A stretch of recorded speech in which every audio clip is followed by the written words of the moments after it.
want to do before we get into the banjo picking is I want to talk about how I would go about learning a tune. So I'm going to try something tonight I haven't tried before, and I'm going to see if it works. And I think it just did very well. So you should be able to see the chord changes on your screen and still hear me, I hope. Right? So these are the chords to make me a pallet on the floor. And before we start, I will just preface this by saying that it's a typical folk song. So there are hundreds of different ways to play this. And if you go listen to Doc Watson versus Richard Bennett or somebody, everyone plays different chords. In fact, I just chose 4 or 5 different versions to listen to, and not one of them played the same chords. So keep that in mind, that some of what I tell you may differ depending on the version you get, but you should be able to figure it out if it doesn't line up with this. And of course, there's different keys. I chose C because this is the key that I normally have played it in whenever I play in a jam session. Before we begin, what do we look for? That's the question, right? So the first thing that I always look for is repeating patterns. I always try to see in a song if there are repeating patterns, so I know, whether or not I'm memorizing what is this, 16 bars versus, maybe 12 bars or even 8 bars sometimes. It may look like 16 bars on a piece of paper, but it may just be where, in this case, what's going to happen, and hopefully this works, I have set it to where it works, I will be able to highlight it or at least see my cursor, is measures 1 through 4 are identical to measures 5 through 6 here. And I'm going to play that piece of the song so you can hear it. And it's going to sound like this in the key of C.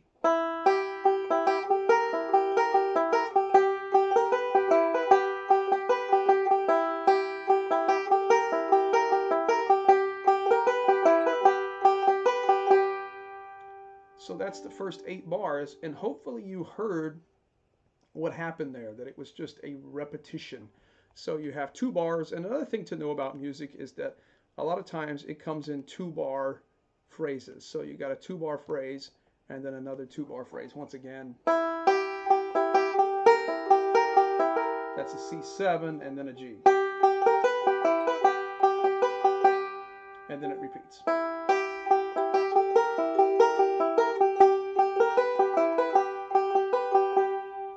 So what I was saying here is, if we keep going down here, is the first thing you want to do is you want to study the structure of the tune. What is the form? How many measures do you have?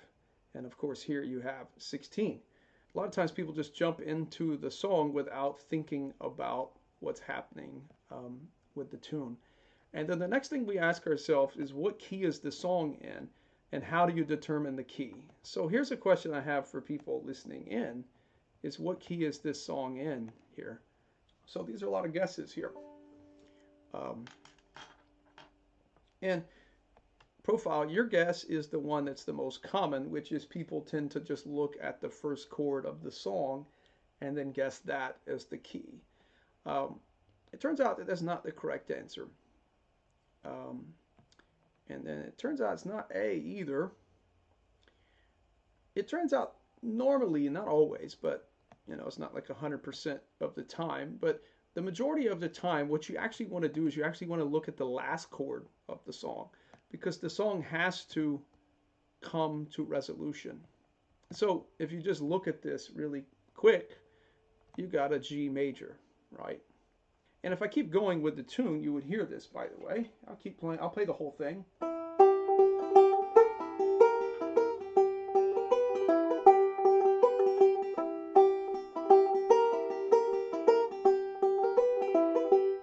G, B, A,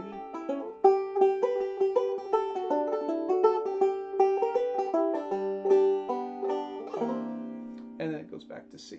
So it's kind of strange in that the song starts on the 4 chord. It's basically what happens, okay? And if you were to kind of analyze this, what it does is it goes 4, back to 1, twice, back to 1, and then this is another part too that when I'm learning the tune, I want to kind of analyze the harmony. So now what's it doing? It's going to go to the 1 chord, and then it goes to a B, which is the 3, and then a C, which is the 4. So I want to bring your attention to this. We're going to talk a little bit about the harmony before I get into the melody. Go back over here. So this B7 to C business that's happening there, that's what I call a stepwise motion. It's just simply going B, C, okay? So it's just a stepwise motion there. And then the A chord is the 2. I will tell you that a lot of people leave this A out. So just be aware of that. But I like the A, so I put him in there. Some people go back to G or something like that. So just be aware of that. And then the last thing I was going to just say, and then we'll get started on this. Whoops, come back here, dude. There we are. Back over here. I'm going to keep going down here. So once I found out the key and I found out the repeating structures, the stepwise motion, finally you have a D to G at the end, which is a 5 to 1 chord. And the B is kind of like, if you know the song Old Home Place, right? That has a B to a C. That's just a stepwise motion is all that is as far as that goes. The only thing really weird about the harmony to me is that in my version it goes to A back to a G. And typically an A chord is followed by a D chord. Any questions so far about just the form of the tune? So as you can kind of see, if I hadn't played the tune for you, I wouldn't have even picked up the banjo and tried to play it yet. I'm just kind of analyzing the form of the tune, so when I sit down to learn it, let's say, I have the structure in mind, and I think that that's going to really help you learn songs faster, because you'll prevent yourself from like thinking about things like, oh, I'm memorizing something brand new. It's just a repetition. And then the other thing too is you're supposed to be training your ear to hear the structure, right? So you've got to be able to hear 4, 1, and hear how that relates to the harmony. And really, I tried to, my aim here is for beginners. Now, when I say beginners, I don't mean like somebody that's literally just picked up the banjo. I mean somebody that's maybe been playing 8 or 9 months or something, or a year maybe. So that's kind of what this is aimed at, if you will. All right, so a couple things you can do here is this first measure is going to be a C to a C7. So you could bar it like I'm doing here, or you could finger it like this. And kind of the way I did it, I think, let's see. Yeah, I think I used these 2 fingers like that. And your roll pattern, you're just going to have 2 quarter notes at the beginning. You're going to have 2, 1 with your right hand down here, and then a 5, 2, 1, 5 roll. So I'm a big fan of forward roll. In case you haven't noticed, whenever I teach these kind of beginner songs, I just use forward roll if I can as much as possible, because it's the one you need to master to play bluegrass. So that's 2, 1, 5, 2, 1, 5. So here, and then 2, 1, 5, 2, 1, 5. And then what I'm going to do is I'm going to come to a C7 like this. Okay, so 8th fret of the 1st string and 5 of the 2nd string. And here I'm using a reverse roll, kind of like Scruggs did in Shucking the Corn. This measure sounds like this. Not quite like the Shucking the Corn lick, but very similar. So this is what I call a backwards, some people call it a reverse roll. It's simply just 1, 2, 5, 1. Thing about this roll is you got to kind of accent the first note. You don't want it to just be, you want it to be more like, and so I'm popping the first string more to accent it. And so here's the roll again, 1, 2, 5, 1. And then guess what I do next? Forward roll, 5, 2, 1, 5. So when we put this together, we end up with this, which is pretty cool sound. So when I put those two measures together, I'm going to get this sound.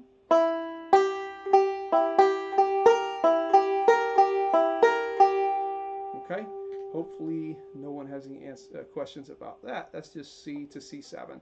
And I chose these rolls kind of arbitrarily. I want to try to keep the melody on top, so I've got a reverse roll there. But really anything that's C to C7 would sound like the tune. Now, from there, you're going to have, and you go back to your form, you're going to have 2 bars of G. So 2 bars of G, I'll do it and then I'll break it down for you. I call this the tag roll.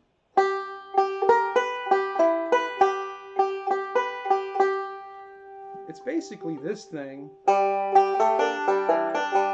up the neck as close as you can get it, kind of. Okay? First and foremost, the roll is 2, 5, 2, 1. Again. Lots of 5, 2, 1s here. But where we have a little bit difference is that the pinky has to come into the 11th fret of the second string while holding these 2 fingers down. So we get. So ring is on 9, index is on 8. You don't want to do it like this or something like that. So just try to keep it like this. This is kind of the standardized Scruggs way of doing things here. And so once again, you have 2, and then the pinky comes down 5, 2, 1. Then you're going to lift up. The finger is staying there, and you simply just play 2, 3, but then this middle finger has to come down. So 2, 3. And then 1. Okay, and that's why I said you want to use your ring finger here and not get tied up like this. That's a mistake people make, because then you'll look like this on that chord. So I'm going to play that measure and then I'll break it down again.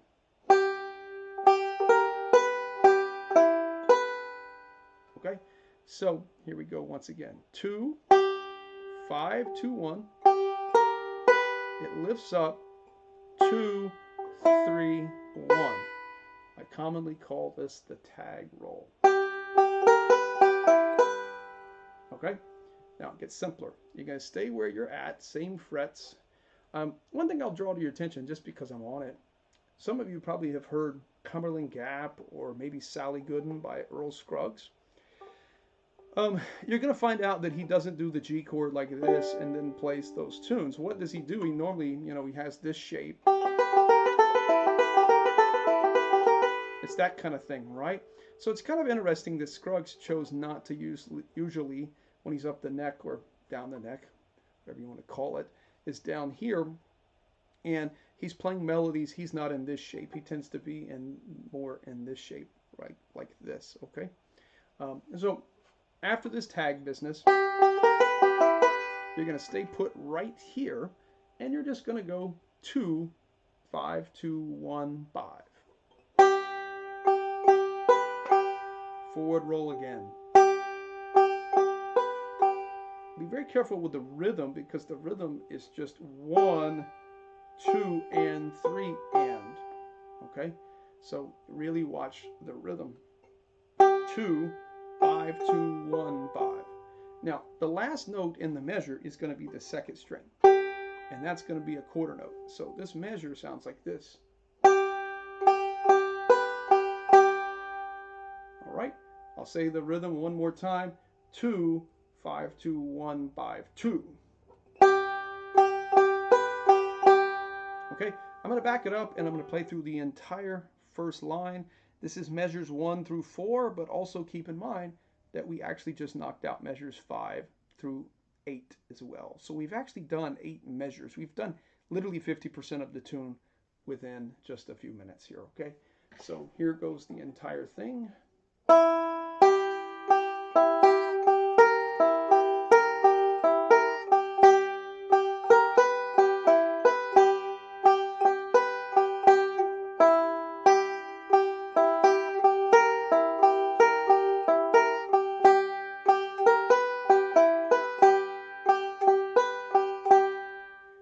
that's kind of the idea. And some of the things that I do to this tune to spice it up sometimes is I might slide in like this. I might.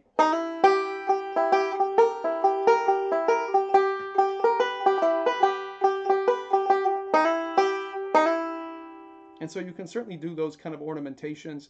Heck, you could even hammer on into it.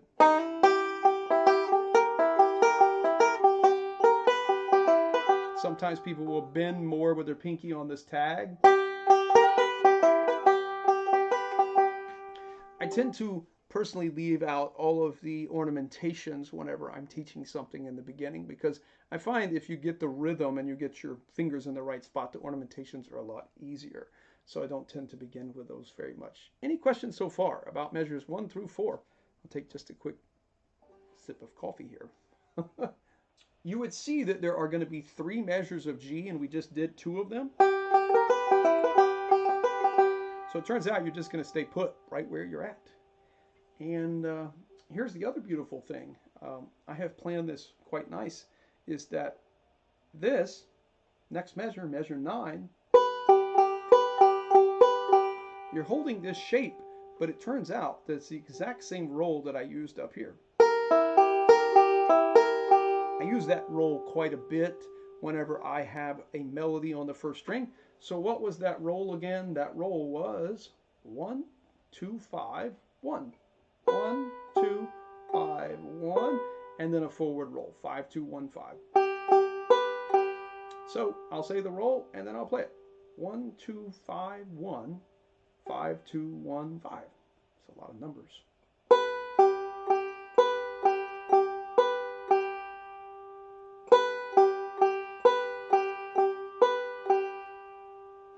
So this is just, you know, the way I'm counting it is just 1 and 2 and 3 and 4 and.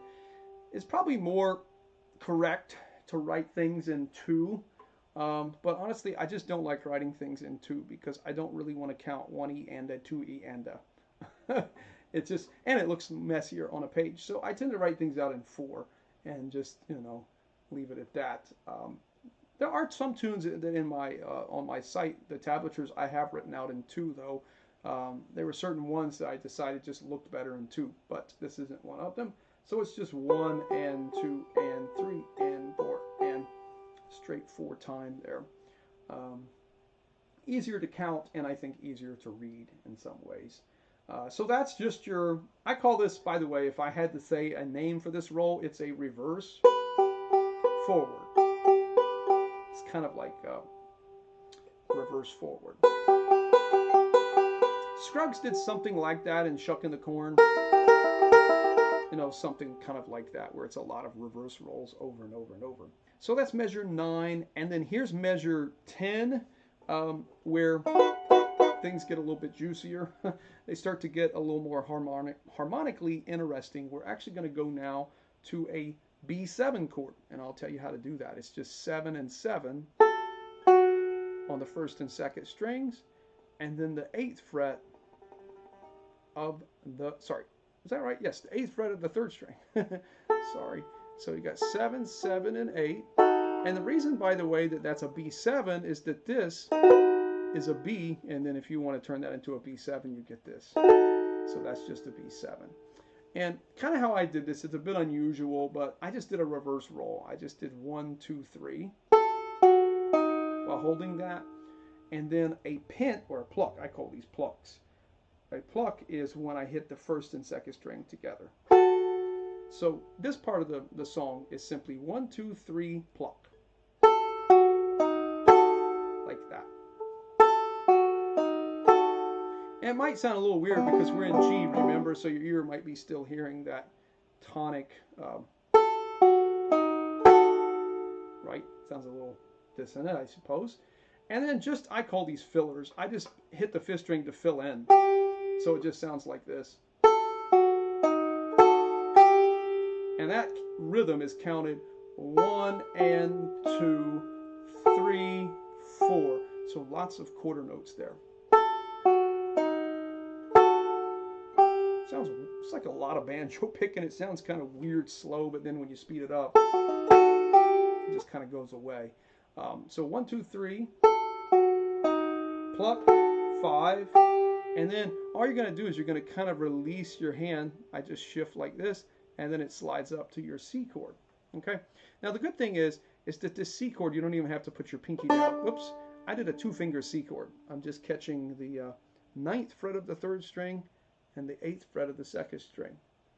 Okay, so just those 2 notes, and then once again, quarter notes galore here. 3, 1. So 3, 1, and then a 5, 2, 1, 5 roll.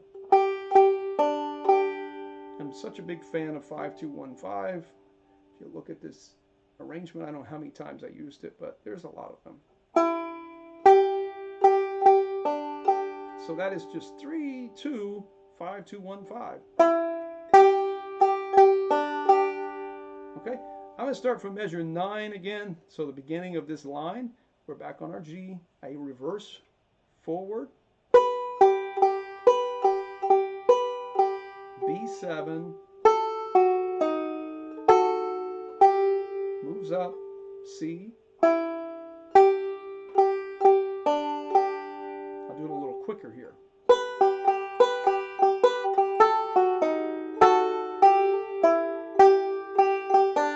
And you can, of course, syncopate and swing the notes. You know, it's just kind of a jazzy kind of tune there. Any questions about that part? It's a bit different, you know, it's not your typical kind of, it's almost a little reminiscent of Reno, because he used to play 2-note chords and then just let the 1st string kind of ring even though it wasn't even in the chord. You know, Reno did stuff like that kind of stuff, and this kind of reminds me of that a little bit. So moving on, we are almost done with this line. We're going to move to an A chord here. I really like this chord after the C. It's kind of nice.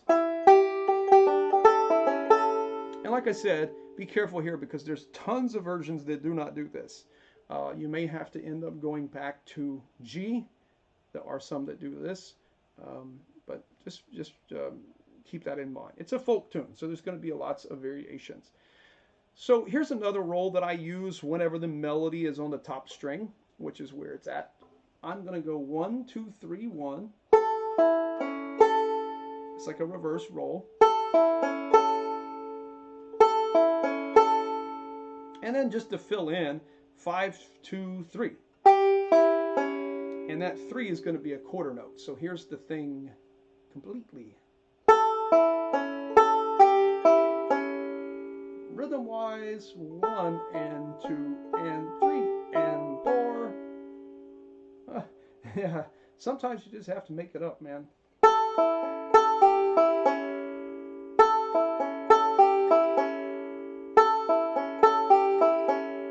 Okay, I'm going to do the whole line here is the G, reverse forward, B, C, A. So I'm going to start from the very beginning of the tune and do all the way through measure 12, and then we only have 4 more measures, and I would dare say these are some of the easier ones. So we're almost done here. So here it is from the beginning.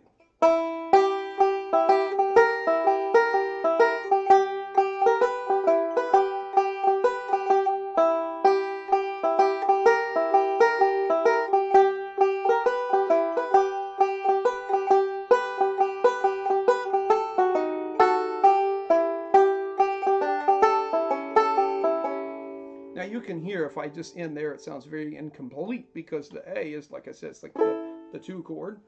So we have got to get back to G. What's the easiest way to get back to a 1 chord? In this case, G. You got to have a 5 at some point. So we're kind of we're inching our way towards that 5 chord, if you will. Okay. So here we are. We're at our Earl Scruggs G. I always call this the Earl Scruggs G because, like I said, he very rarely plays that, you know, when he's playing lead up here. So this is the it's like the wannabe E minor. It's the reality of it. It's like the wannabe E minor. And what I did is I just played the Foggy Mountain breakdown roll. So what I mean is it's just 2, 2, 1, and then 5, 2, 1, 5. Like Okay.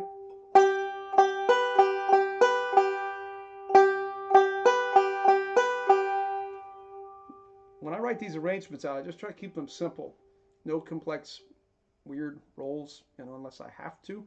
When you get that melody on the first string, there's really no way around it. You have to kind of either do a reverse roll or invent something. But if the melody's on the third or second string, I'm a big fan of just simple roll patterns that everybody knows. So at this point, you probably know the, Foggy Mountain Breakdown rolls. So that's what this is. And yes, I do bring my thumb down like Earl did, where it's index, thumb. So you don't have to, though. There's no law that says you have to do that. So you could just play index. That rhythm, 1, 2, and 3, and 4, and, okay? So we're almost there. 5 chord is coming up, the D chord, okay? Now this part of the tune, I was really kind of at ends on what to do here, and took me a minute to find something I was kind of happy with, because it's a 5 chord. You can almost just roll the thing and be back at G and be done with it. So I wanted to get at least a little more creative with it. So what I did is I kind of like patterns, and so we've already done that reverse roll. We did the reverse roll on the A. 1, 2, 3, 1. So I just did the same thing here on the D chord. But where I mixed it up is more, like I said, Reno kind of ish. Is I drop my pinky in to the 9th fret of the 3rd string, and then I just play 3, 2, 1, 5. So this is, if you took a forward reverse roll and you kind of sliced it in half, you would end up with a reverse forward. That's kind of what this is, right? So D chord, barring, 1, 2, 3, 1. Pinky down, or your ring, you could do either 1, 3, 2, 1, 5. I use this a lot. It's nice. It's a nice little D sound going back to, and you can hear it. It's forcing the ear back into D. Or G, I'm sorry. So finally, we're at G, and this ought to seem familiar. I'm not going to go over it again. It's just this. It's the tag roll up the neck here, or down the neck. So that's the deal. You got the tag roll,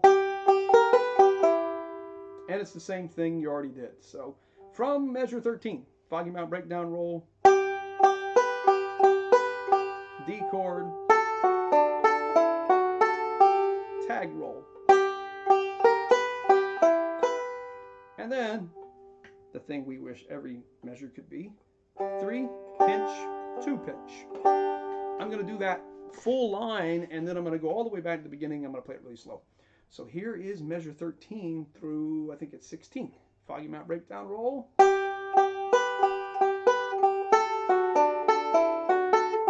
Tag. Here is the entire song. C.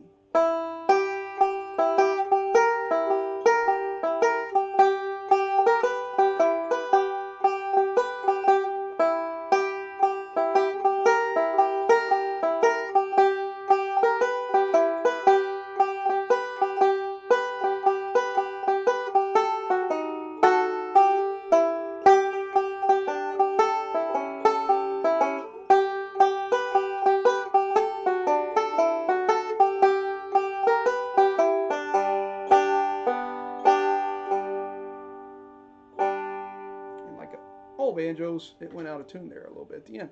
So that's kind of the entire song there. I thought I would just do a tune this evening. I wrote that up not long ago and put it in my book, Beyond the 5th Fret. That's one of the arrangements in there that I thought was, I've always wanted to do this tune. I really like this old tune, and it's a fun tune. I used to play it a lot at jam sessions. I got a buddy that sings it and plays it.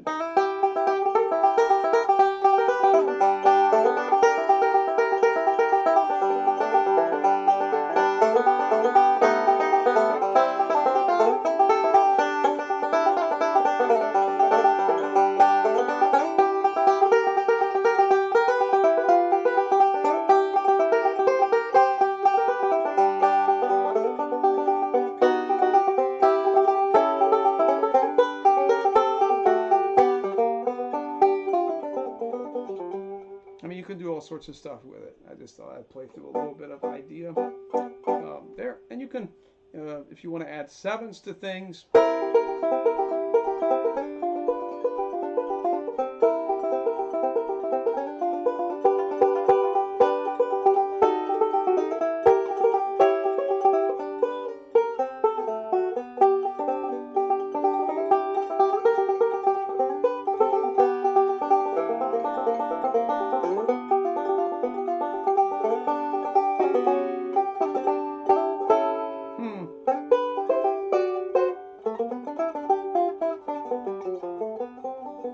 you could even play this as a blues.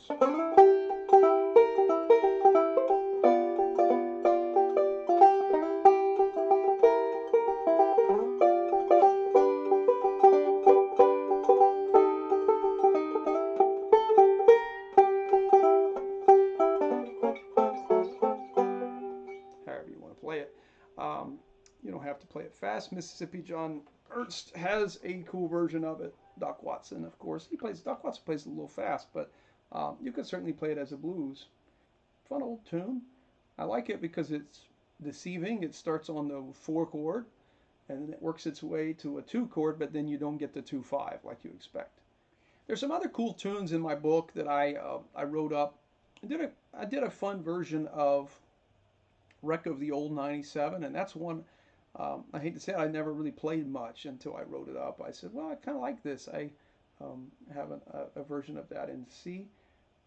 Wabash, Cannonball. I did some old tunes, Salty Dog Blues, some of those kind of things. Can you show how to walk down? I'm not sure which one you're talking about. If I knew, I'm trying to remember what you did. Here, let's see. Walk down, was it something I played fast or slow? I don't remember what I did. You might be talking about this. I did a G to D that looked like this. And what I'm thinking there is D7. You know, this is a G, D7 to G. Some people call those sixes.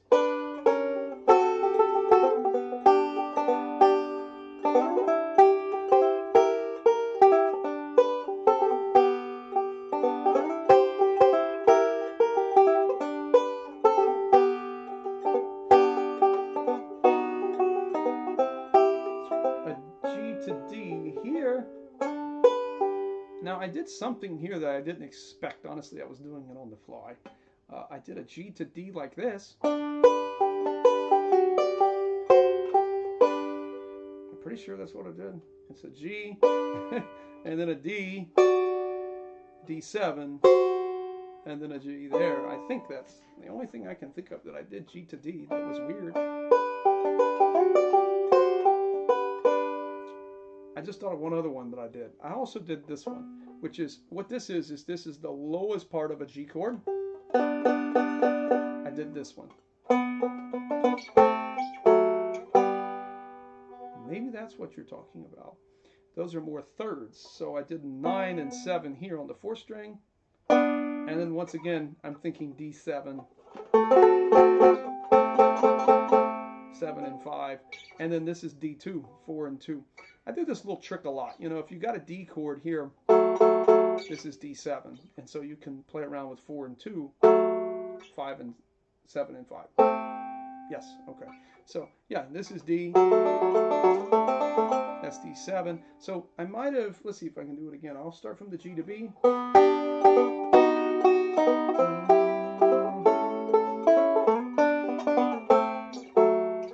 Yeah. D7, D, G.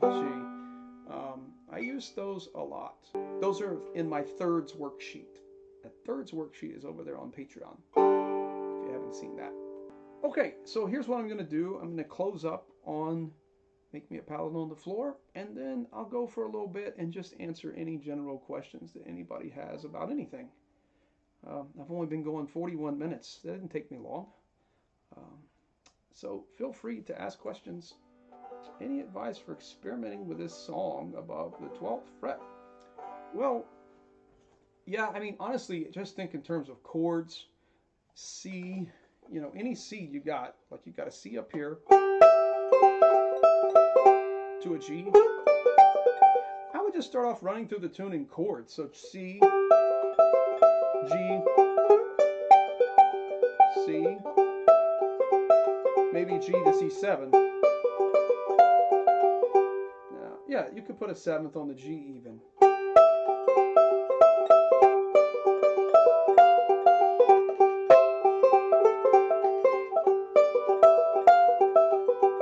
And now G, B, C to A, maybe A7 here. And then you could do like a third or sixes.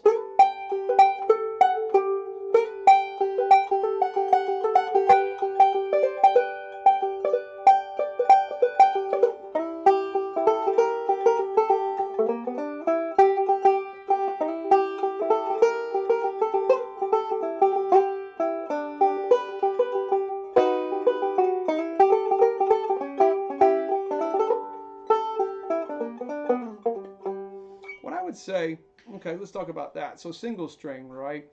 I kind of like that. I was trying to go for it there. I've never done this much on this particular tune, but I would kind of, once again, I kind of stay bluesy. So lots of flatted thirds, lots of flatted sevenths.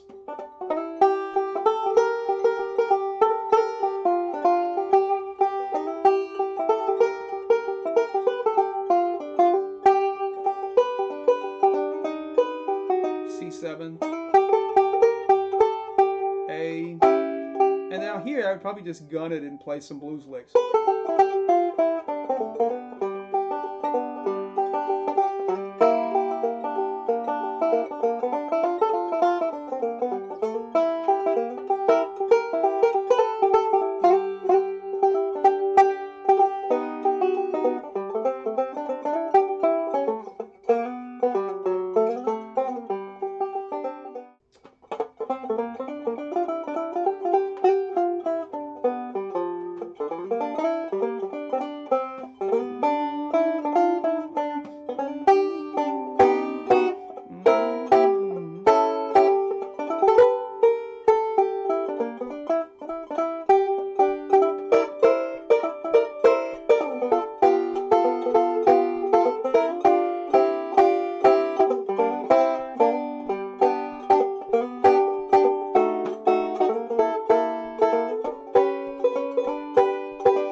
You could take just blues licks and run it through. Like one of the exercises I have my students do on like Foggy Mountain Special or something.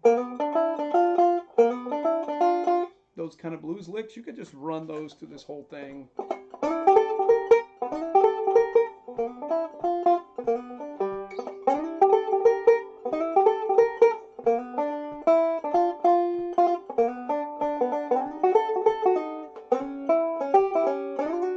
Where was I at? E goes to C next, my fault.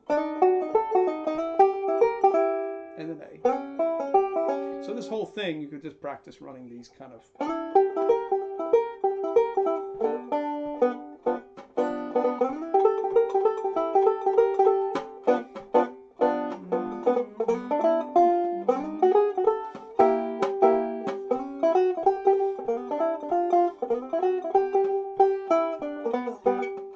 You could, run some just blues licks through the thing. Well, folks, thanks for joining in. Like I said, I'll be back sometime, I suppose. And until then, I'll see you a little on down the river, I guess, as they'll say.